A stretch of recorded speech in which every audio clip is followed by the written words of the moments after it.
Hello tout le monde, quel type de joueur êtes-vous? C'est la question qu'on va se poser dans cette vidéo. Alors dans le passé, on a déjà parlé de ça pas mal de fois dans des vidéos débats, mais elles datent un petit peu, donc vous n'avez pas forcément tous découvert cette taxonomie de Bartle. On va revenir dessus, vous vous dites, oula, qu'est-ce que c'est? Je vais vous expliquer. En gros, des fois, si on n'est pas d'accord dans les débats, tout ça, si on n'est pas d'accord sur le fait que moi, par exemple, je préfère le leveling, il y en a qui attachent plus d'importance au HL, eh bien c'est tout à fait normal, ça dépend de votre profil de joueur. Alors dans cette vidéo, vous allez pouvoir, suite aux informations que je vais vous donner, vous allez pouvoir déterminer votre profil de joueur, et sachez qu'il n'est pas forcément unique, ça peut être des mix de profils. Donc je vais vous montrer ça, c'est très simple, hein, vous allez voir, il n'y a rien de compliqué. On commence tout de suite avec mon profil préféré, moi-même, c'est un de mes attributs favoris, ce sont les explorers. Alors les explorers, leur dada, c'est explorer. Jusque-là, rien de compliqué. Si dans un MMO, ou même ça peut s'appliquer à d'autres jeux, hein, c'est pas forcément que des MMO, mais si dans un MMO, vous passez votre temps à partir hors quête principale, à essayer de faire toutes les petites quêtes secondaires, à explorer littéralement, géographiquement les zones, quoi, à vous dire, tiens, il y a une petite grotte cachée ici, il y a un petit coffre, il y a une petite élite rare, vous aimez explorer. Et encore une fois, c'est pas forcément que de l'exploration spatiale, ça peut être de l'exploration de contenu, c'est-à-dire que comme c'est ce que je viens de vous dire, vous pouvez avoir envie de découvrir où sont tous les coffres, où sont tous les petits machins, c'est à la fois spatial et à la fois dans le contenu. Donc ça, ce sont les explorers. Peut-être que ça vous correspond particulièrement, mais encore une fois, vous pouvez mixer avec d'autres choses après. Ensuite, nous avons les socializers. Ça veut dire les sociabilisateurs en français, en gros. Ça se dit pas, mais voilà. Donc c'est les socializers. Les socializers, qu'est-ce que c'est? Ils adorent rentrer en contact avec les gens. Ils adorent socialiser... Ça existe pas, ça. Quoi? Ça se dit sociabiliser, putain c'est pas évident comme verbe.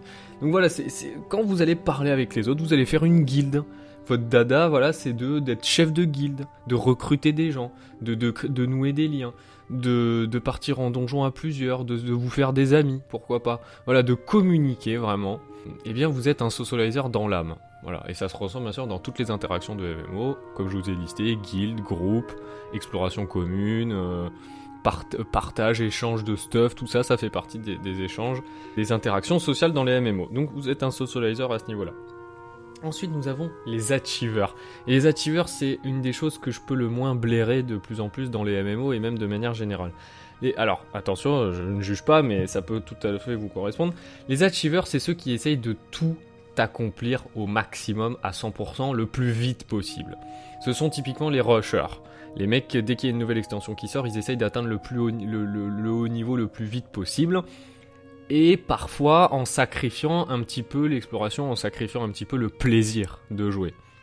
C'est des mecs qui sont omnibilés par l'accomplissement total. Donc ça peut être les hauts faits, ça peut être tout simplement un accomplissement personnel d'être dans le classement, d'être dans le top ladder, voilà. Tout ça, ce sont des achievers.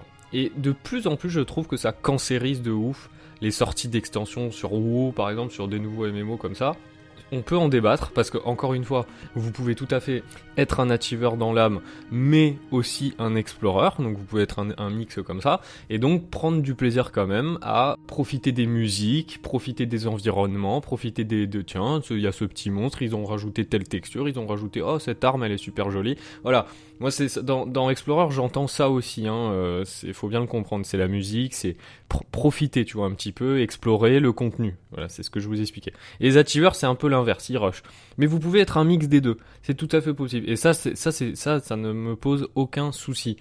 Mais voilà, l'achiever dans l'extrême, je trouve ça assez cancer. Mais vous faites ce que vous voulez, hein, le but, de toute façon, c'est pas qu'on soit forcément d'accord sur tout, hein. Moi, c'est mon avis. Voilà. Et on termine avec les killers. Killers qui sont très intéressants. Les killers, c'est ceux qui aiment tuer.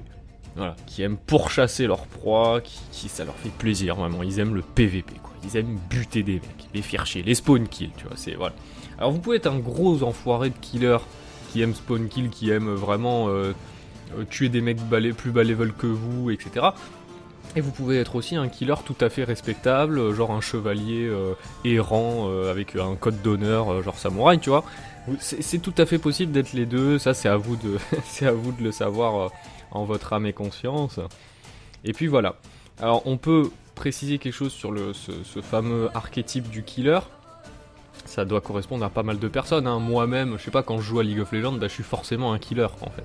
Tu vois, c'est comme je vous dis, ça peut s'adapter sur beaucoup de jeux. Et je vais vous expliquer un petit truc. Là où vous allez savoir si vous êtes un peu malade mental ou pas, c'est avec le Schadenfreude. Alors le Schadenfreude, c'est un élément psychologique, on va dire, qui va en gros vous faire apprécier un moment de gloire, un moment de domination sur le cadavre de votre ennemi. En gros, c'est ça. Donc c'est quelque chose de enfoui en chaque être humain dans son inconscient, qui est assez malsain, assez négatif quand même, mais qui est extrêmement exploité dans l'industrie du jeu vidéo depuis longtemps. En gros, comment le Schadenfreude est-il exploité? Eh bien, à chaque fois que, par exemple dans League of Legends, on reste sur cet exemple, vous entendez double kill, triple kill, pentakill, etc.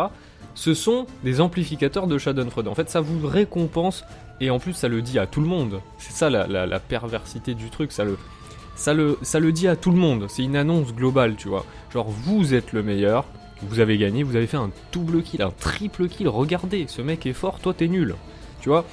Et ça, les gens adorent. Les gens adorent. Et ça s'applique dans tous les jeux. Sur Call of Duty, les killstreaks, quand tu vois, quand tu balances une bombe nucléaire après que t'as fait 25 kills, c'est complètement du Schadenfreude, tu vois. C'est juste pour dire, bah regarde, moi j'ai gagné.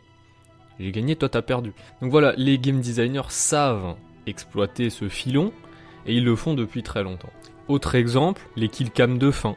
Voilà, par exemple sur COD, sur Overwatch, à la fin d'une game, regardez mon kill, oh là là, c'était magnifique ce kill de fin, voilà. Schadenfreude aussi. Donc ça fait partie du phénomène killer. Et si vous appréciez, bon c'est humain, y a pas de souci, mais si vous appréciez vraiment ces petits moments de gloire, ça peut être le début d'une névrose. Non mais vous inquiétez pas, c'est normal, c'est normal. Voilà, alors quel type de joueur êtes-vous? Vous allez me le dire dans les commentaires, c'est très important évidemment pour que la vidéo soit rigolote. Vous pouvez mettre des pourcentages. Vous pouvez mettre des pourcentages, c'est-à-dire vous allez me dire, bah moi je suis à 90% killer et 10% socializer. C'est possible d'avoir ce mix, voilà. Vous allez mettre des pourcentages sur les 4, ou sur que 2, ou sur qu'un seul carrément. C'est rare d'avoir qu'un seul archétype, c'est très très rare. Donc voilà, vous pouvez essayer de mettre les 4 en pourcentage, et ce sera super cool. Merci à tous d'avoir regardé cette vidéo, j'espère que ça vous a plu. Bisous tout le monde, pensez à vous abonner, à bientôt.